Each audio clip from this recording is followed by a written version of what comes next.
Dominique, and this is my channel, Naturally Doing Too Much. And I'm here to make my dinner. I found the recipe on Pinterest. It was called a 3-bean soup. I did tweak a few things because I didn't have a few things, and then I added some stuff because sometimes the recipes were too bland. We need to spice it up a little bit. I hope I do good with this. Yeah, we gonna do good.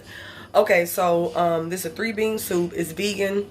That's basically what the recipes I cook. That's basically what I'm promoting and making my videos about on the food side. It's just clean eating, plant-based. And I was like, I always had these cans of beans in my my cupboard, and I never do anything with it. So like, how hard is it to put some vegetables with it and keep it moving? And then I'll probably put it over kiwi to make it fuller. Ooh, and you know what? I just realized something. I did say that. Oh, I'm gonna put some corn in there. Okay, bet.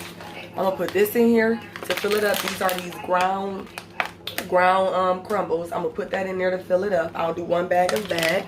That's not a part of the recipe, but we're gonna put that in there. And then I'm gonna just add some corn in there. Like, I done had this corn in here for a minute. Like, we're about to put some corn in here. So I'm gonna turn it around and let y'all know and show y'all what other ingredients that I have. But I did add some stuff. Okay, here we go. Okay, so I have broccoli. They did call for spinach. I don't have spinach. Okay, broccoli gonna do. And then, like I told y'all, I'm gonna do the ground beef crumbles. That'll be towards the end. I'll throw that in where it can unthaw. And I don't really season it. I don't think it needs to be seasoned. The soup will be seasoned, so it's okay. I'll put that in at the end.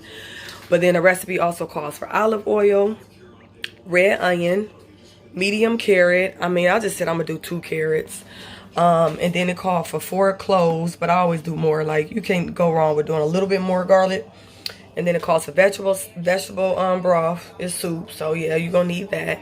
And these actually are I got this from my friend. She pruned it from her house. I mean, from her little balcony. She has some plants. I think this is basil and something else, but they were almost going bad, so I'm like, dang, I still want to use them. So, and the recipe actually called for fresh parsley, but I don't have fresh parsley, so we're gonna use fresh basil and whatever other plant is in here. And then we have diced tomatoes. It called for diced tomatoes. It called for chili flakes. I don't have chili flakes, so I said, damn it, I'm gonna use chili powder. And then it called for oregano leaves, and then it called for half of a lemon juice of half of a lemon. So that's why I have this. I love this thing. I'll be using it all the time. Oh, and then beans, of course. So it actually called for cannelli beans, but cannelli beans, great northern beans, and pinto beans, like, they all in the same family. So all I did was just looked up the substitute for cannelli beans.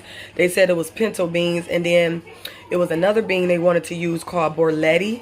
I didn't have that, so I used great northern. Same difference. And then these are basically the ingredients that the recipe called for, but like I said, I like to tweak it. Let me put my corn. Oh yeah, and then, you know, I'm gonna add the corn in and at the end too. Put that in, a little extra. So then we got red peppers over here. Now you can see this is actually withering, so it's like, okay, I need to use this. It didn't call for this, but you can't go wrong with red peppers. And I'm gonna put both of them in there. Now these are extra seasonings that I think that it would be good if I put in there. I'll put a little bit of each, and then I'll just taste it as I go, which I have a bad habit of not doing, but I want to make sure this soup is good. So I'm gonna put the bay leaf in. I think it did call for bay leaf or basil. I can't remember, but I'm gonna put that in, take that out at the end.